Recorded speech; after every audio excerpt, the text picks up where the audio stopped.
le identificó al derecho internacional privado con el derecho civil, y por eso el doctor Modesto Paredes nos dice derecho civil entre las naciones. Miren qué bonito, ¿verdad?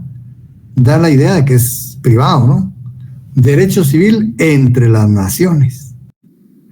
Traducible como el reglamento de la vida individual y los efectos atribuidos a su observancia sobre y más allá de los límites territoriales.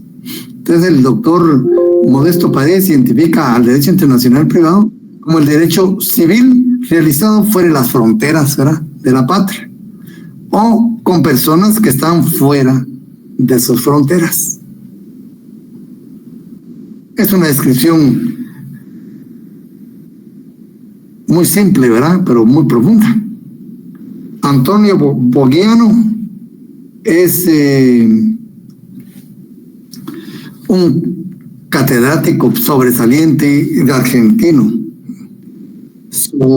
Tiene 3 tomos de derecho internacional privados. Es una belleza de trabajo que hizo el doctor Bogiano, de más de 1000 páginas cada tomo, ¿verdad? Es una colección muy linda.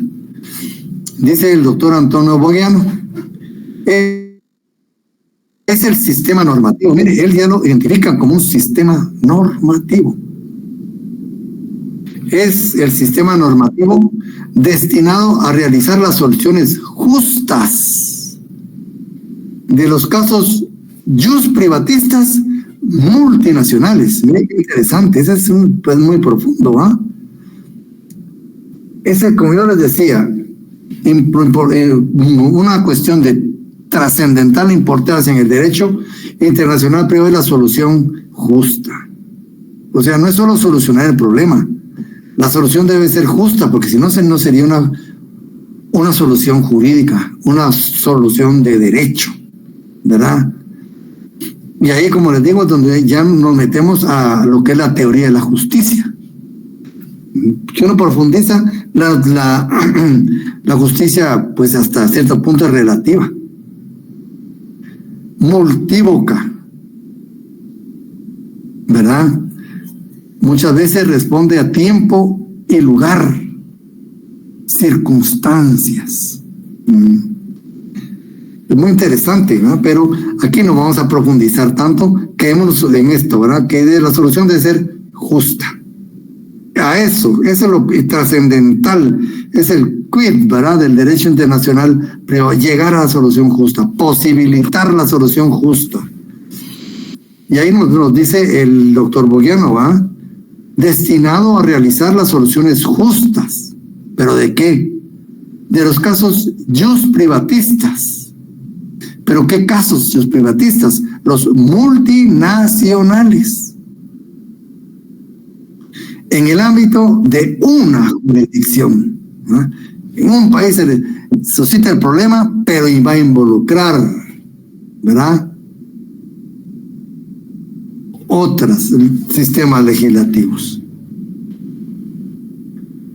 Entonces dice, en un ámbito de una jurisdicción estatal, de una pluralidad de jurisdicciones estatales o de una jurisdicción internacional. Miren qué amplio, ¿verdad? Pero también nos habla, bueno, Arthur Nussbaum creo que también lo tiene acá. Sí, también la tiene el doctor Larios, también tiene Antonio Sánchez de Bustamante, también lo tiene él ahí. Pero leamos la de Antonio Sánchez de Bustamante por ser importante para nosotros, vamos a repetirlo, porque es la escuela de La Habana, ¿no? Es la escuela que tenemos nosotros en el derecho internacional privado. Dice Antonio Sánchez de Bustamante, es el conjunto de principios, ya no habla de sistema normativo, ¿verdad?, principios que determinan los límites en el espacio de la competencia legislativa de los estados. Hasta ahora ustedes habían escuchado hablar de competencia judicial y la han estudiado ustedes, ¿verdad? Son expertos en competencia judicial, pero aquí estamos hablando de otro tipo de competencia, competencia legislativa. Eso es lo que afecta al derecho internacional privado. Está en la competencia legislativa de los estados, ¿verdad? Entonces dice el conjunto de principios que determinan los límites en el espacio de la competencia legislativa de los estados, cuando ha de aplicarse a relaciones jurídicas que puedan estar sometidas a varias legislaciones. ¿Cuál es competente? ¿Cuál resuelve? ¿Cuál conoce? No yo, el derecho internacional dice, yo no resuelvo, yo solo les voy a indicar quién va a resolver. Altos Nalbum, también lo tiene el doctor Larios acá. Y Enrique Muñoz Meani, catedrático de la facultad, un abogado sobresaliente. Él y Jo Loreda y otro autor que me olvida, hicieron un libro sobre derecho internacional privado. Entonces esos libros ustedes los encuentran, cómprenlos. Que si alguna bibliografía es muy rara, derecho internacional privado.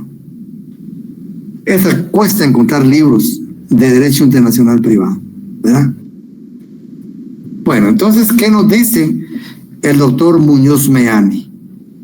Es el conjunto de principios, también fíjese igual que, ¿verdad?, que determinan los límites a la competencia legislativa de los estados cuando ha de aplicarse a aquellas relaciones de la vida real. Fíjense. Es parecido, muy parecido al de Sánchez, pero él le agrega esto muy importante. Relaciones de la vida real, ¿verdad?, que pueden estar sometidos a más de una legislación estatal. El doctor Federico Dunker Bix, también lo tiene el doctor Larios, ya no vamos a repetir, Niboyet. Sí, Niboyet dice, el derecho internacional privado es la rama del derecho público. Mire qué importante. Siempre hemos dicho derecho privado, ¿verdad? Siempre. Pero él pone derecho público, rama del derecho público. Pues fíjate, también es público. Ese es que este es lo complejo de este derecho, ¿no? Casi todos dicen cuestiones, plantean cuestiones diferentes, pero están en lo correcto. Es la rama del derecho público que tiene por objeto, fíjense, fijar la nacionalidad de los individuos, determinar los derechos de que gozan los extranjeros y resolver los conflictos de leyes que en el espacio, ¿verdad? ¿Se acuerdan nosotros cuando vimos los 3 problemas fundamentales que se ocupa el derecho internacional privado? La nacionalidad, condición jurídica de los extranjeros, conflicto de leyes en el espacio. Niboyet, esa es la que le llaman la corriente latina, el derecho internacional privado. Niboyet, que contiene totalmente esa escuela, ¿verdad? Fijar la nacionalidad de los individuos, determinar los derechos de los extranjeros y resolver conflicto de leyes. Referente al nacimiento o la extinción de los derechos y asegurar, por último, el respeto de estos derechos. Muy amplio, ¿verdad? Pero como ven, tiene una posición muy definida. José María Yaguas y Mesía, citado por Diego Espín Cánovas. Bueno, Diego Espín Cánovas, eso lo encontré pues estudiando Derecho Civil, que nosotros en nuestra época de estudiantes sí nos apoyamos mucho en autores españoles, mexicanos, argentinos. No sé si ustedes han oído hablar de Diego Espín Cánovas, Jaime Guasp, Federico Peña, Julián Monecase, para citar algunos. Como autores sobresalientes. Si ustedes ven esos autores, compren esos libros, hagan su biblioteca, ¿verdad? Bueno, que muchas horas leen en internet, ¿verdad? Pero los que no nos acostumbramos a leer internet, necesitamos siempre el contacto físico con el libro, ¿verdad? Bueno, pues Diego Espíncanos, citando a José María Yaguas y Mesía, nos dice que el derecho internacional privado es la rama del derecho que designa los ordenamientos jurídicos competentes. Como ven, aquí, ¿qué tipo de competencia estamos hablando? Competencia legislativa, no competencia judicial. Entonces, es la rama del derecho que designa los ordenamientos jurídicos competentes para regular aquellas relaciones privadas que no dependen por entero de la legislación material interna de un juez. Miren qué importante, ¿verdad? Aquí nos está resaltando algo fundamental del derecho internacional privado, que el derecho internacional privado tiene como finalidad señalar, indicar, guiar. Pues él dice, designa el ordenamiento jurídico competente para, ¿verdad? Y Ricardo Balestra, otro autor, que no está ahí con el doctor Larios, nos dice, es aquella rama del derecho privado, fíjense, del derecho privado, cuyo objeto es el estudio y regulación de relaciones jurídicas. Bueno, ahí estamos bien.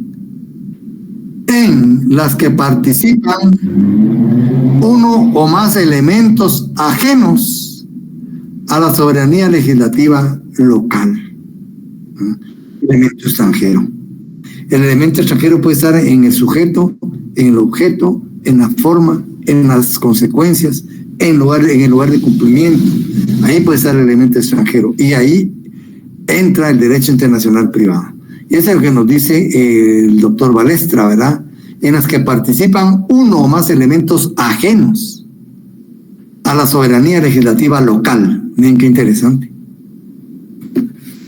Y los autores Saracho, Cornet y Dreisen de Clor, también argentinas, hicieron un libro sobre las fuentes del derecho internacional privado, un libro completo, ¿verdad? Pero en su definición dice ella que, bueno, aquella rama del derecho, podríamos poner, ¿sí, Abimael? Sí, voy a anotar los 3 problemas que usted manifiesta el derecho internacional privado, y para que se los vuelva a repetir para anotarlos, Lick, disculpe. Muy bien, la nacionalidad, la condición jurídica de los extranjeros y el conflicto de leyes en el espacio.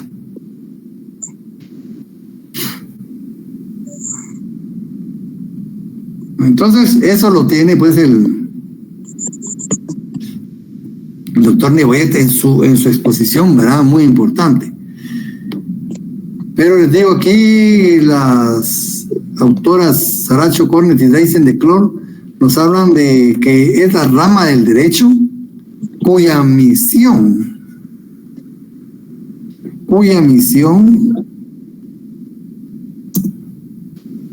vamos a ver, cuya misión es resolver conflictos entre legislaciones. Fíjense, conflictos entre legislaciones. Y ahora estamos hablando de soberanías. O entre leyes de diversos estados que pretenden tener aplicación en una relación jurídico-privada. Pretenden, ¿ves? Una relación jurídico-privada. Es decir, como una parte de la ciencia jurídica, así la toman, una parte de la ciencia jurídica que, y eso es lo más importante, miren, sin intervenir en la sustancia de la relación, decide una cuestión previa de competencia legislativa, jurisdiccional. ¿Y qué tan importante es hoy? Sin intervenir en la sustancia de relación. Por ejemplo, no interviene en la compraventa directamente, vendedor, comprador, ¿verdad? Transacción, derechos del comprador, derechos del vendedor. No. ¿En qué va a intervenir entonces? ¿Y por qué va a posibilitar esa compraventa con elemento extranjero? Porque es sin intervenir, ¿verdad? En la sustancia de relación decide una cuestión previa, por ejemplo, la competencia. Está el señor XY en Guatemala y desea adquirir un bien, lo va a comprar. Nosotros tenemos que determinar si tiene competencia, capacidad. Si tiene capacidad. Él tiene 17 años, así, pero no es de aquí. No sabemos si es mayor o menor de edad. Tiene 19 años, sí, pero no es de aquí, no sabemos si es mayor o menor de edad. Cuestión previa. No interviene en la compraventa directamente, no es de la esencia de la compraventa, pero sí la posibilita, le da certeza jurídica. El bien está situado en la faja de los 15 kilómetros. Lex rei citae. ¿Se puede o no se puede vender? El derecho internacional privado nos dice, bueno, lex rei citae. Y ahí resolvemos el problema. Pero como ven, no interviene en la esencia, pero decide esa cuestión previa. Capacidad, ¿qué forma le vamos a dar el contrato? Si esos señores, los dos son extranjeros y en sus países únicamente requieren una factura y no hay registro. Con la factura se prueba la propiedad. El derecho internacional privado dice, ¿se puede o no se puede? ¿O qué debe hacerse? ¿Verdad? Si usted desea tal cosa, ¿verdad? La forma de los contratos, siga tal, pero no le puede decir cómo, sino dónde puede buscar. Mire qué forma le doy. Busque una regla de derecho internacional privado que dice locus regit actum. Los actos en su forma extrínseca se les dará la forma según el lugar en que se otorguen. Ahí ya nos está dando la salida, ¿no? Pero dice el derecho privado, no nos dice hágalo, no. Ve a este principio, locus regit actum. Solo nos indica, nos señala, nos guía. Pero ven, no interviene en la esencia. Y Estela Moris Biocha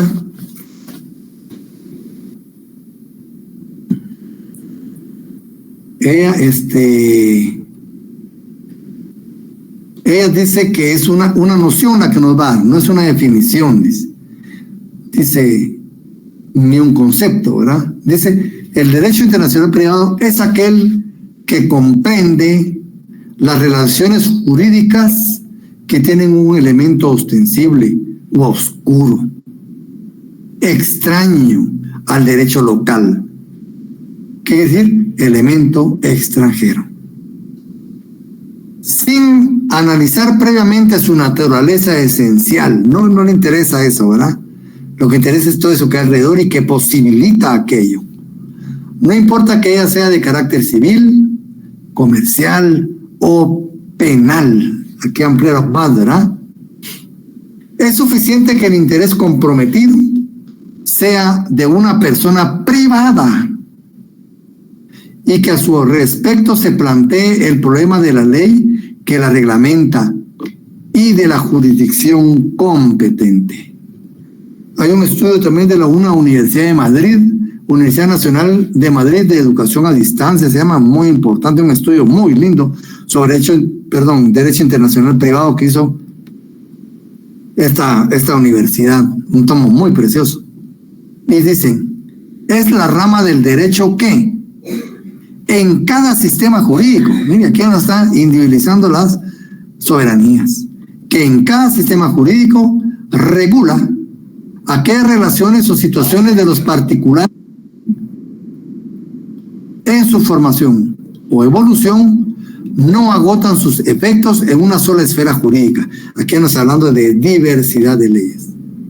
Al conectarse a través de algún elemento relevante, ¿ya vieron? Sujetos, objeto, forma, consecuencias o efectos, ¿verdad? Ahí puede estar el elemento extranjero. Al conectarse a través de algún elemento relevante con otros ordenamientos. Víctor Romero Prado, ya lo tiene aquí el doctor Larios. Werner Goldsmith, un excelente catedrático de Derecho Internacional Privado, primero en Alemania y después se radicó en Argentina. Brillante. Él incluso instaló un nuevo método, un método propio del derecho internacional privado, que se compone en tríadas, muy bonito, ¿verdad? Dice, es el conjunto de los casos jus privatistas, fíjense, jus privatistas, es lo que nos quede, ¿verdad? Con elementos extranjeros y de sus soluciones. Los casos y sus soluciones, ¿verdad? De casos jus privatistas con elemento extranjero. Descritos, ¿no?, casos y soluciones por normas inspiradas en los métodos indirectos. Como ven, la norma de conflicto de derecho internacional privado es indirecta, no resuelve el problema, nos indica hacia dónde debemos dirigirnos para resolver el problema. ¿Tiene o no capacidad esta persona extranjera? El derecho internacional privado nos va a decir sí o no. El derecho internacional privado nos va a decir, vayan a su ley personal. Nos dice a dónde podemos ir para averiguar, ¿verdad? Entonces, por eso dice método indirecto, analítico y sintético judicial, y basada en las soluciones y sus descripciones en el respeto al elemento extranjero. Por último, tenemos a los doctores Carlos Mochet y Ricardo Sarroquín Becu. También son argentinos. Dicen, precisamente el derecho internacional privado nace como consecuencia de la existencia de relaciones y situaciones jurídicas en las cuales entran en conflicto diferentes legislaciones, pero legislaciones internas que parecían aplicables a dichas relaciones y situaciones, parecían, para resolver, no todas, ¿verdad? Al exceder los límites de su país, o sea, salir de sus fronteras, el individuo puede encontrarse sometido, por ejemplo, a reglas distintas en materia de capacidad. Bueno, yo en mi país soy competente a los 18, y en este país ya averigüé que la mayoría de edad se adquiere a los 21 años. ¿Soy capaz o no? Y tengo 18 y vengo de Guatemala. Ese es el problema que nos resuelve el derecho internacional privado. Y aquí lo está diciendo estos autores, ¿verdad? Al exceder los límites de su país, el individuo puede encontrarse sometido, por ejemplo, a reglas distintas en materia de capacidad. En su patria es mayor de edad, pero no lo será en país extraño. ¿Cuál legislación rige? Así se plantean, ¿verdad? Las situaciones del derecho internacional privado. Ven una serie de cuestiones que requieren un ejercicio lógico, intelectual, ¿eh?, para resolver.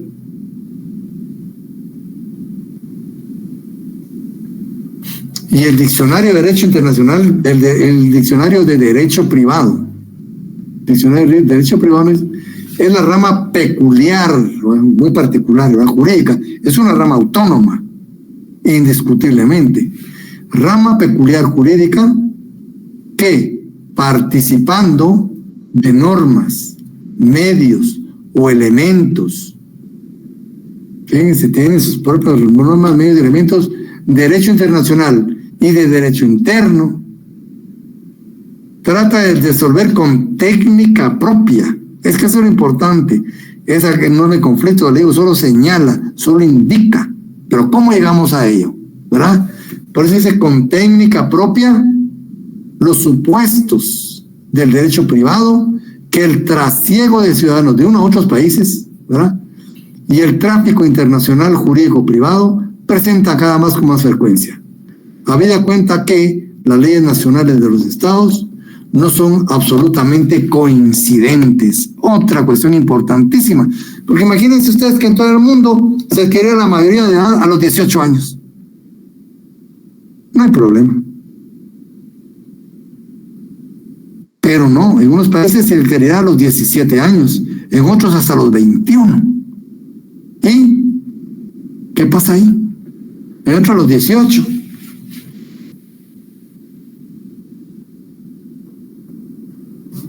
Por eso dice, los estados no son absolutamente coincidentes. El matrimonio, bueno, todos tenemos la figura de matrimonio, sí, entonces no hay problema. ¿Cómo que no? Algunos países aceptan únicamente el matrimonio religioso. Algunos otros países aceptan únicamente el matrimonio civil. Algunos otros países aceptan el matrimonio civil o el religioso. Algunos otros países solo el civil, nada más. Y a voluntad de las partes, el religioso, voluntario. Miren cuántas formas. ¿Y cuál produce efectos para nosotros? Que se vengan a radicar aquí las personas que solo se han casado por lo religioso. ¿Se tendrán que casar por lo civil acá? Miren qué gran problema, porque no son absolutamente coincidentes. Edad mínima para contraer matrimonio. ¿Cuál es la edad mínima? En todo el mundo será la misma edad. Cuando vemos que en la India hay matrimonios de niños de 5 años. Matrimonios. Niños de 5 años. No es igual. ¿Con quiénes nos podemos casar? Aquí tenemos impedimentos para casarnos. Algunos impedimentos que nosotros tenemos en otros países no hay ningún problema. Por eso dice que no todos los estados son absolutamente coincidentes. Y ahí es donde se traba el problema, ¿verdad? Si lo único que quieres es comprar un bien, sí, aquí también existe la compraventa, pero es diferente. Son diferentes requisitos, tratamos de diferentes formas los bienes, etcétera. Ese es el problema. ¿Y por qué? ¿Por qué no son absolutamente coincidentes? Venimos a lo que ya planteamos antes, que el sistema jurídico de un país, que el derecho es un producto cultural. Y ese producto cultural está formado por un sistema de valores que se van formando desde que nacemos, ¿verdad? Con el contacto. Ahí, por eso es que no son coincidentes.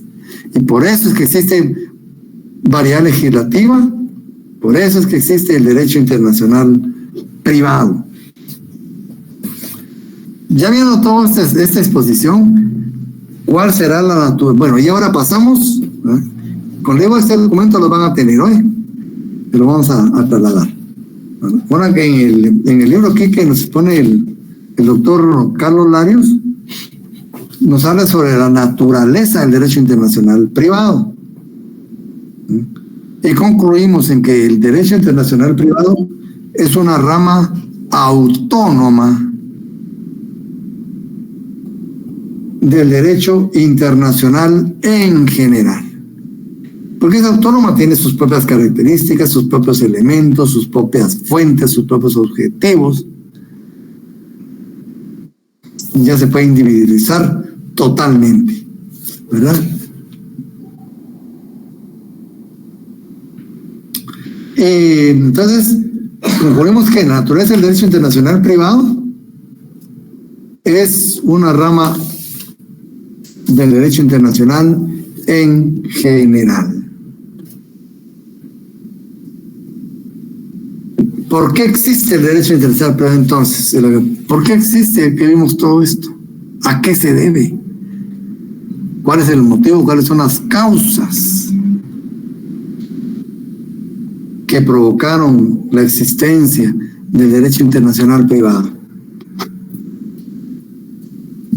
Entonces, básicamente son dos: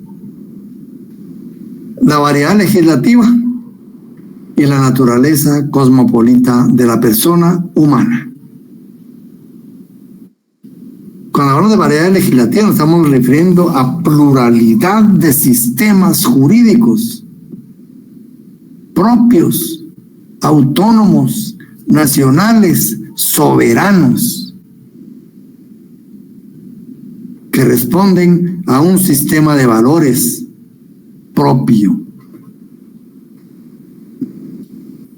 Todos tenemos nuestra escala de valores. Nuestra sociedad tiene una escala de valores que se ven reflejadas principalmente en la constitución política. Y vemos en qué creemos nosotros, a qué le damos importancia: a la familia, a la salud, a la división de poderes, a la libertad, a la educación, ¿verdad? Pero otros países posiblemente tengan otros, ¿verdad? Otros valores.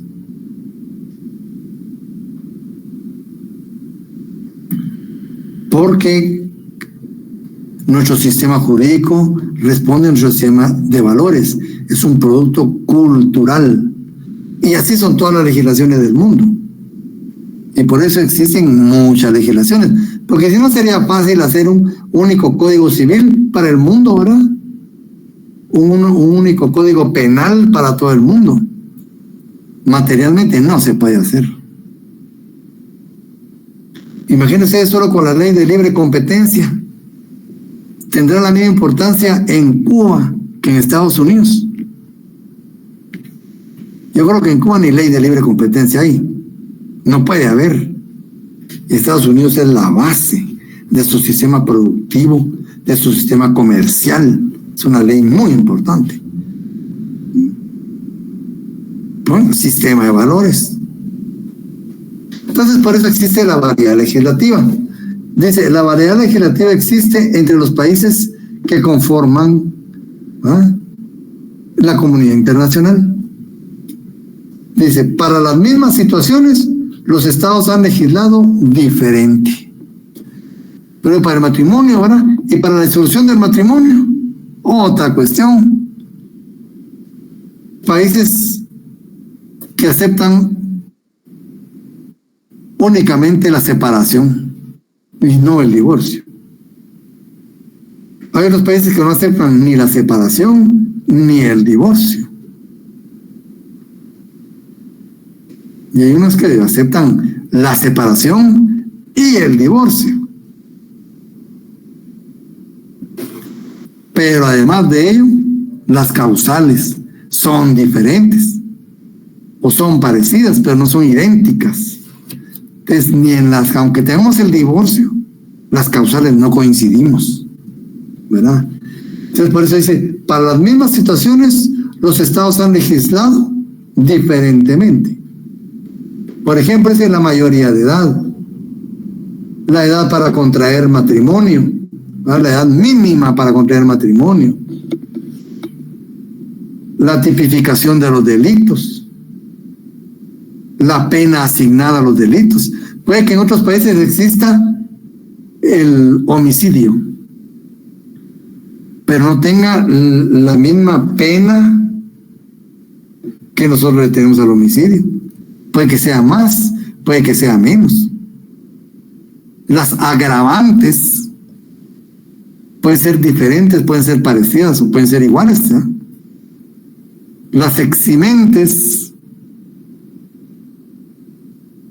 ¿se dan cuenta? Entonces, ¿verdad? Una misma situación legislada en una forma diferente. Esta variedad encuentra su asiento natural en la diferencia cultural, educativa, ¿verdad? En la mentalidad de las personas, creencias religiosas, hasta condiciones climáticas, ¿verdad? Todo eso influye, ¿verdad? Porque todo eso influye también en el derecho. Por ejemplo, el ministro de Petróleo de Venezuela no tiene la misma importancia que el ministro de Petróleo de Guatemala. Aquí es energía y minas, allá un ministerio del petróleo, que es el fuerte, allá con millones, ¿verdad?, a su disposición. Y en El Salvador, Ahí creo que no tiene ni petróleo. ¿Qué importancia tiene? ¿Verdad?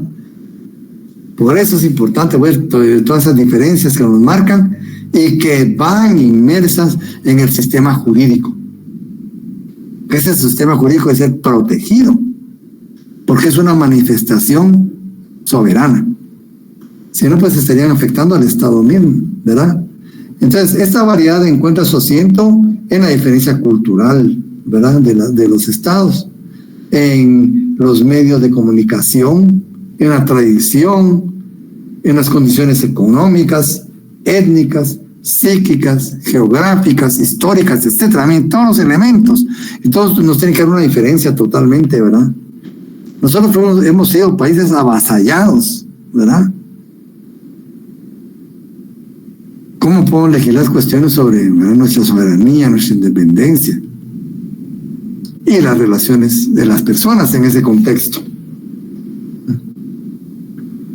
Entonces dice, en el mundo existen diferentes sistemas jurídicos, diferentes sistemas legales también.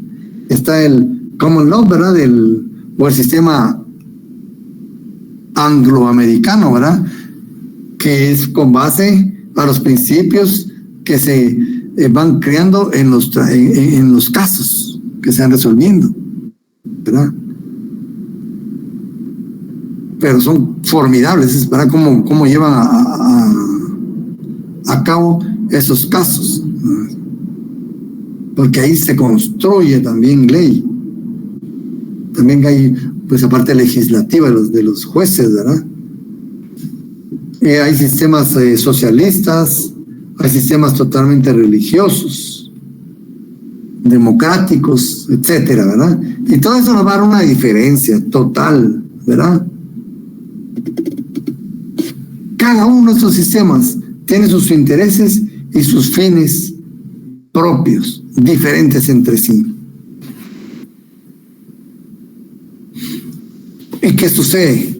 Que en principio, pues, se vio a toda esta situación como un problema, ¿verdad? Como una situación de confrontación de soberanías, ¿verdad? Pero ustedes saben que no puede haber una soberanía más grande que la otra. Países sí, pero soberanías no, ¿verdad? No puede haber una soberanía más grande sobre la otra, y eso, pues, afecta directamente, ¿no?, al derecho internacional privado. Entonces tenemos variedad legislativa, pluralidad de legislaciones. Y la otra causa es la naturaleza cosmopolita de la persona humana. Como ya decían los compañeros de la clase anterior, ¿verdad? Yo creo que aquí ninguno puede negar que tiene un familiar en los Estados Unidos. Cercano, lejano, ¿verdad? Hermanos, padres, primos, tíos, padrinos, personas muy cercanas a nosotros, fuera de nuestras fronteras. Eso responde a una característica de la persona humana, ¿verdad? Muchas personas tienen por necesidad, ¿verdad?, o por rasgos propios, tienen mucha movilidad y no se conforman a vivir y desarrollarse en el lugar donde nacieron, y van a otros lugares con otro sistema jurídico diferente. ¿Qué hacemos? Este es el problema. Van a encontrar un sistema jurídico diferente. Bueno, tengo 18 años en Guatemala y me voy. Soy mayor de edad, pero a donde llego, la mayoría de edad se adquiere a los 21 años. ¿Qué sucede?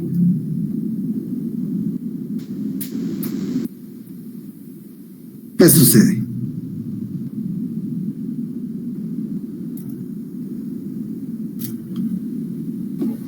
Entonces, esta es la cuestión. Aquí entra, ¿verdad?, el derecho internacional privado.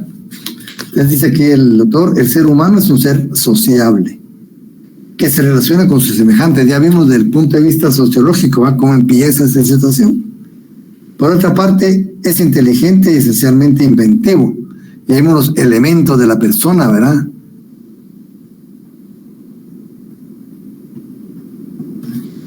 Bueno, su naturaleza lo inclina a tratar de mejorar, y ese deseo de mejorar lo ejercita por medio de sus relaciones con todos los planos, ¿verdad? Vemos esos elementos racional, ¿verdad? Y material. El ocupar un espacio y tiempo, ¿verdad? Y la otra es tener conciencia en existir.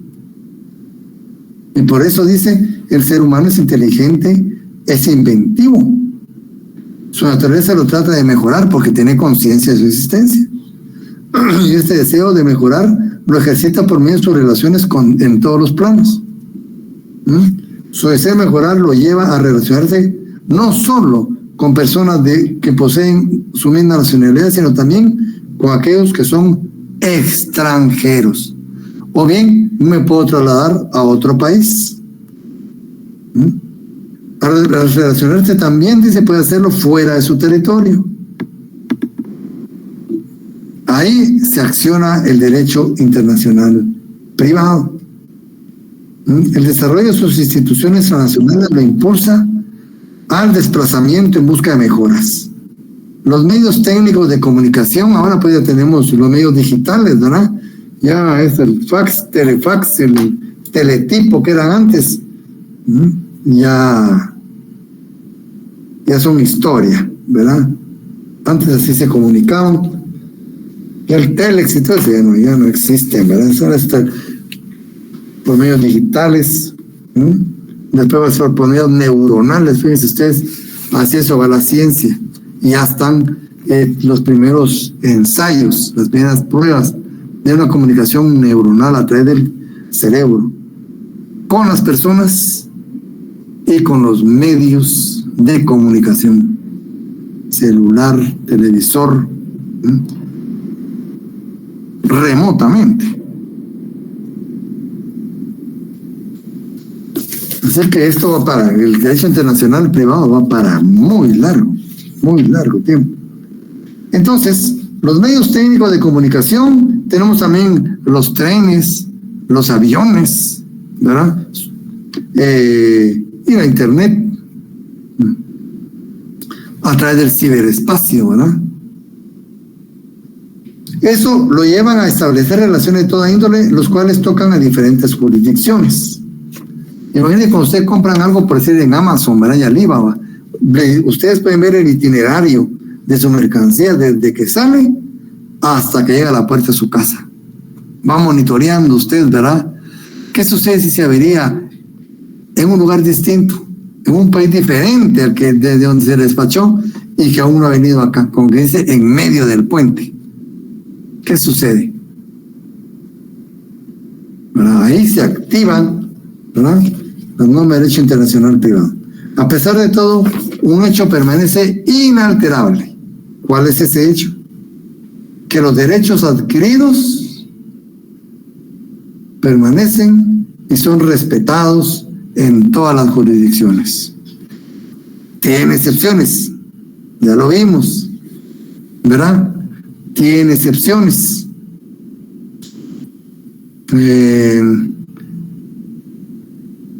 Pero en principio, los derechos, todo derecho adquirido debe ser respetado. Y entre todo eso, ¿cuál es la finalidad del derecho internacional privado? Yo les pregunto, ¿es homogenizar o armonizar?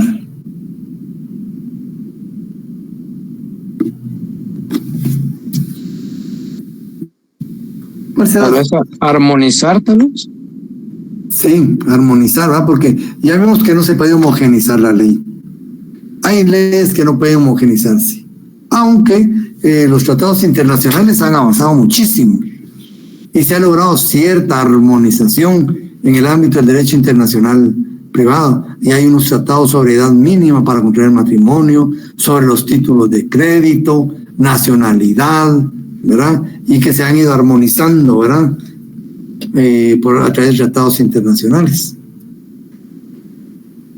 Pero no se puede homogenizar el derecho. Como ustedes ven, hay barreras imposibles de franquear por el momento, ¿verdad? Yo no sé de aquí a cuánto podría hablarse de una forma diferente, porque a veces es malo asegurar, ¿verdad? Es uno de los inventores de la computadora. La primera computadora abarcó 200 metros cuadrados. Constaba de 500,000 de bulbos al vacío. Imagínate cuánto pesaba eso.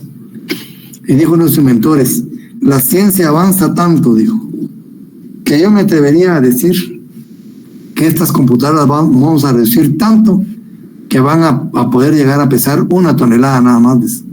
Imagínense. Qué panorama tenía él, ¿verdad? Que siendo muy entusiasta, dijo que podrían llegar a pesar 1 tonelada únicamente las computadoras. Y miren ahora cómo estamos. Se quedó muy corto, ¿verdad? Entonces, con esto de la homogenización, tal vez es una aventura mucho decir que nunca podría llegarse a esto, ¿eh? Pero por el momento está muy lejos. Entonces dice, una de sus finalidades pues es armonizar, ¿verdad? Pero principalmente, ¿verdad? Su tarea principal es señalar, indicar, guiar, ¿verdad? A la ley a la cual debemos recurrir para resolver el caso planteado, ¿verdad? Para determinar qué ley vamos a aplicar dentro de la diversidad de leyes, ¿verdad? Como les contaba el caso, ¿verdad? De esta compañera que se casó en Francia con una persona de África, es guatemalteca, y viven póngale, en Irlanda. Ve tantas leyes, ¿verdad? Sí, Dani, Galindo. Licenciado, disculpe, ¿podría repetir la última definición? ¿De armonizar o qué? ¿Sobre cuál, compañero? Disculpen. Dani. Sobre el fin. El fin, ¿verdad? Habíamos dicho que tiende a armonizar, ¿verdad? El derecho internacional privado, no a homogeneizar, porque vimos que por el momento es tarea más que imposible, ¿verdad? Pero sí se pueden armonizar las leyes, y sobre todo, pues, su fin principal es señalar, indicar, guiar. O sea, el derecho internacional privado no resuelve. Entonces, el derecho internacional privado nos da las pautas para encontrar la solución. Nos indica dónde podemos buscar para encontrar la solución. Por ejemplo, el señor X, extranjero, desea realizar un contrato, otorgar un contrato. Tiene 17 años. ¿Es capaz? Pregunta el notario. ¿Qué le respondería el derecho internacional privado? El derecho internacional privado le respondería, si usted quiere averiguar que ese señor es capaz para otorgar contrato, vaya a su ley personal. ¿Ves? No está resolviendo, está viendo, no está diciendo eso, no. Está diciendo dónde puede ir para resolver el caso. Bueno, no lo está resolviendo. Por eso se dice que son normas indicativas, pero indicativas. Porque solo señalan, solo guían, pero no resuelven. No participan tampoco de la esencia de la relación. En la compraventa, colega, no participa de los elementos de la compraventa. No participa de los derechos, obligaciones del comprador y vendedor. No participa del establecimiento del precio. Nada de eso. Entonces, ¿para qué sirve el derecho privado? Pero sí va a posibilitar y va a circunscribir esa relación jurídica dentro de la certeza jurídica. ¿Cómo? Determinando la capacidad de las partes. Va a decir, bueno, ¿es capaz o no es capaz? Averigüen. Va a dar los elementos donde averiguar si es capaz o no es capaz. ¿Qué forma le damos al contrato? Nos va a decir el derecho privado, locus regit actum. Los contratos en cuanto a sus formalidades extrínsecas, se rigen por la ley del lugar donde se otorgan. Ya nos está dando, no está diciendo qué debemos hacer, sino qué principio rige. Los bienes, fíjense que el bien está situado en la faja de los 15 kilómetros en Guatemala. Ve el principio locus, lex rei citae, o lex rei cite, ¿verdad? Los bienes se rigen de acuerdo a la ley del lugar en donde se encuentran. No está diciendo puede o no puede comprar el bien, no está diciendo es capaz, no está diciendo dele tal forma, no está diciendo el bien puede o no adquirirse, no está diciendo usted aplique estos principios, este y este otro principio para determinar. Como ven, participa directamente de la certeza y seguridad jurídica, ¿verdad? Abimael. Sí, le pongo una duda. ¿Qué pasaría si una guatemalteca se casa con un israelí allá en Israel, ya que allá solo es boda religiosa, no existe el matrimonio civil?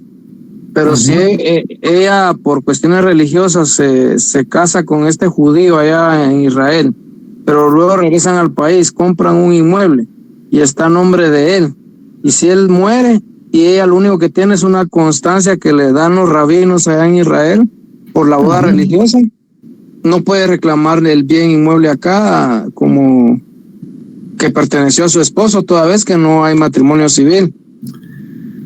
Hay un principio que dice que los actos se llevan de acuerdo a la ley del lugar de su celebración. Si ella estaba en Israel, si ella vivía en Israel, e hicieron el matrimonio conforme a todas las reglas de Israel, ese matrimonio tiene validez en todo el mundo. Contrario censo, supongamos nosotros somos guatemaltecos, ¿verdad? Y nos casamos aquí en Guatemala. Ese matrimonio vale en todo el mundo, esa capacidad, ese estado de casado que adquirimos, tiene validez en todo el mundo, porque se hizo conforme a las normas de acá, ¿verdad? En cuanto a las formalidades intrínsecas y extrínsecas, ¿verdad?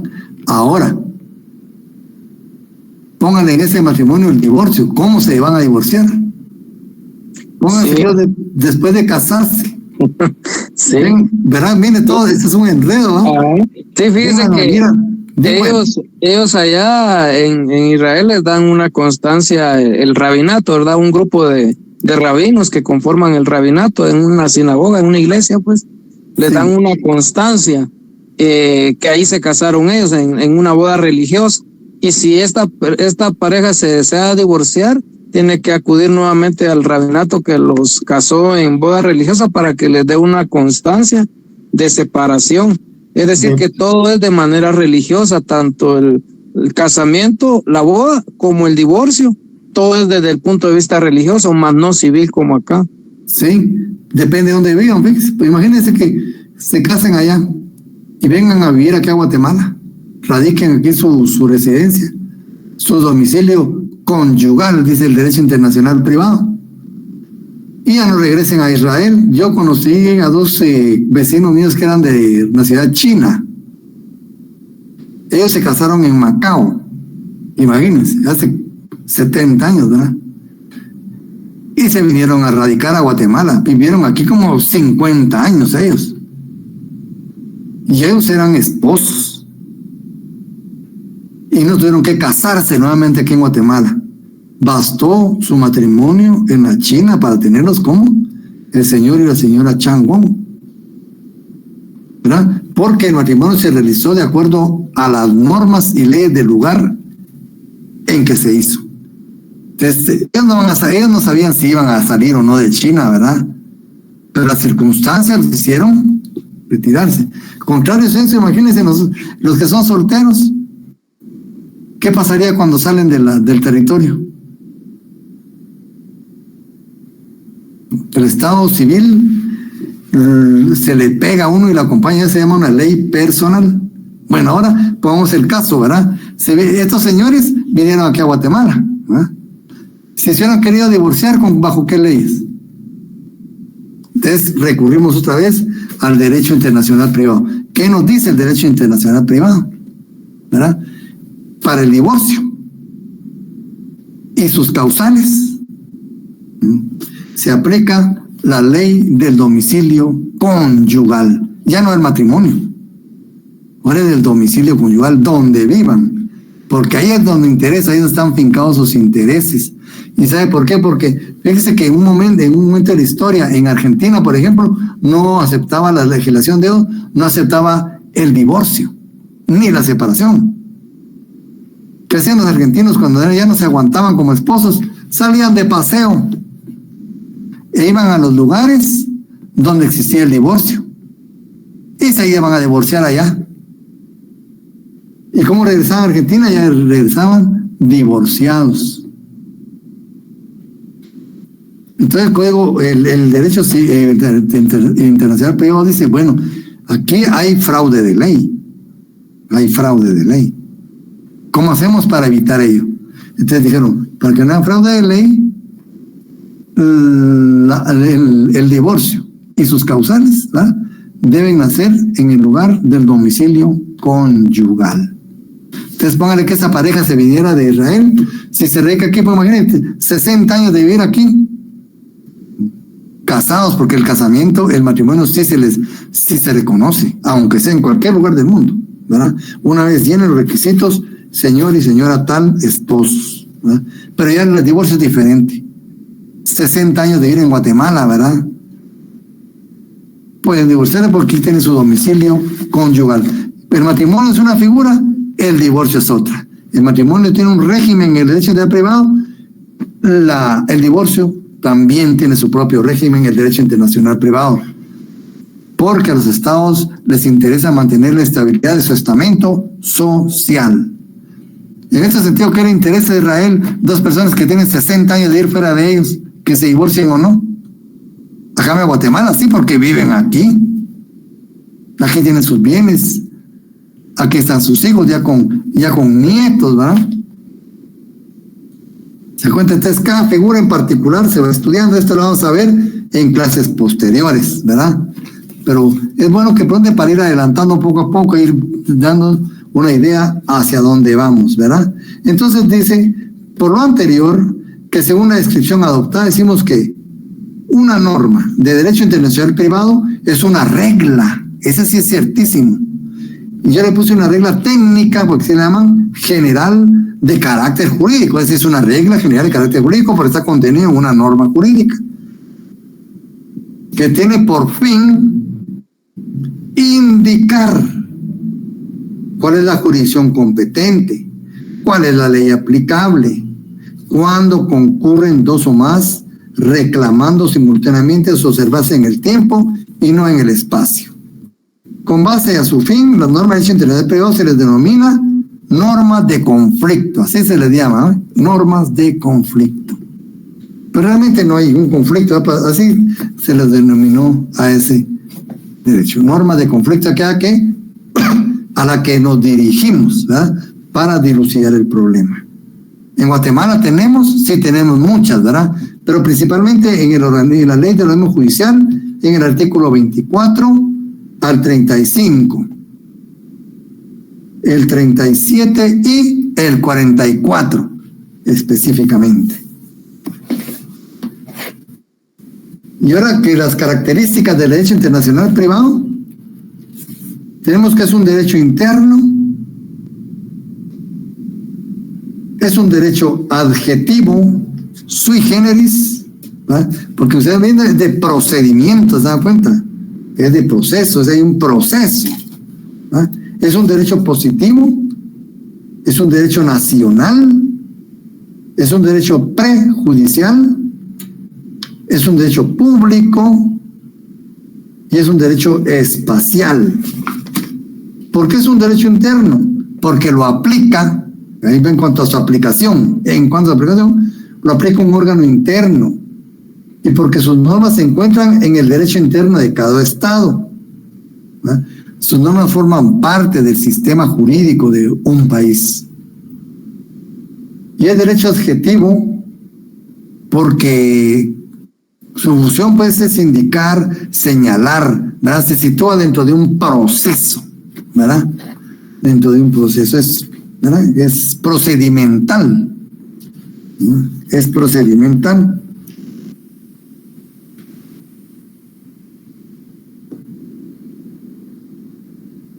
Es procedimental. Es un derecho particular, es un derecho privado, ¿verdad? Porque siempre existe un interés particular, personal. Y hemos que, ¿verdad? Jus privatista nos decían, ¿verdad? Es un derecho positivo porque sus normas existen, son ciertas, son verdaderas. ¿Verdad? Y cada país las emite para dar solución a esos problemas. Y es un derecho nacional, en primer lugar, porque lo crea una Cámara Legislativa Nacional, ¿verdad? Principalmente.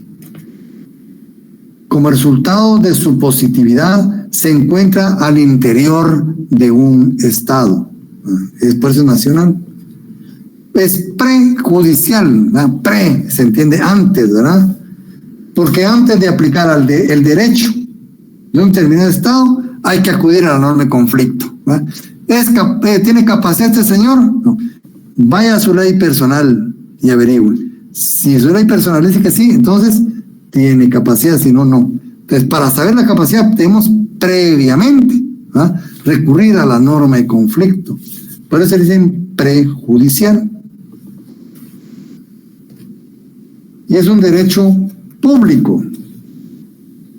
Porque fíjense, ya dijimos que es privado, ya estamos diciendo que es público. Es que hasta lo que podríamos decir lo sobresaliente en esto, ¿verdad? Sí, Helen.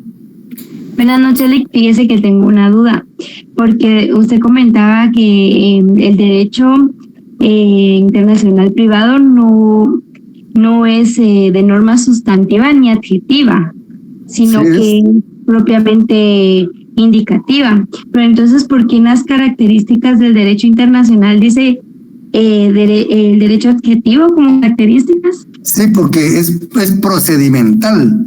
Como usted ve, el derecho internacional privado no resuelve, solo indica, señala, guía, como un derecho procesal, ¿va? Que va a un proceso, ¿verdad? Por eso es que es prejudicial, ¿verdad? Usted acuérdese que en la norma jurídica en general, en sus consecuencias, se establecen derechos subjetivos y obligaciones jurídicas. En una norma de conflicto de derecho internacional privado, no. Ahí únicamente la consecuencia jurídica es indicar, señalar, guiar. Y eso indica da una idea de procedimiento. Por eso que se le dice que es derecho adjetivo, ¿verdad? Con derecho procesal, que se le llama derecho adjetivo, ¿verdad? Porque para estar en el derecho internacional privado se necesita un proceso. Como yo les decía, una actividad jurídica, ¿verdad? Una actividad intelectual, lógica intelectual, ¿verdad?, que indica un procedimiento. Localizar la norma de conflicto y aplicarlo al caso concreto. Por eso que se dice que es adjetivo, ¿verdad? Y es un derecho universal porque se aplica en ya todos los estados. Y en todos los estados del mundo existe derecho internacional privado. Por último,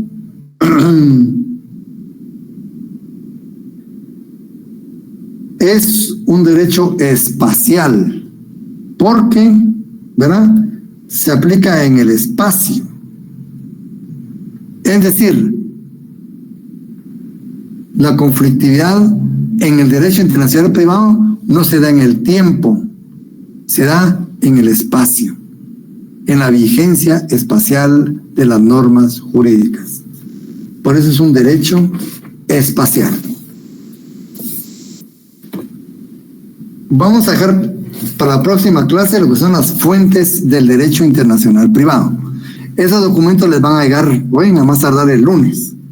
Estos dos que vimos, hoy en el planteamiento del problema y estas otras definiciones para que vuelvan ustedes a leer los documentos.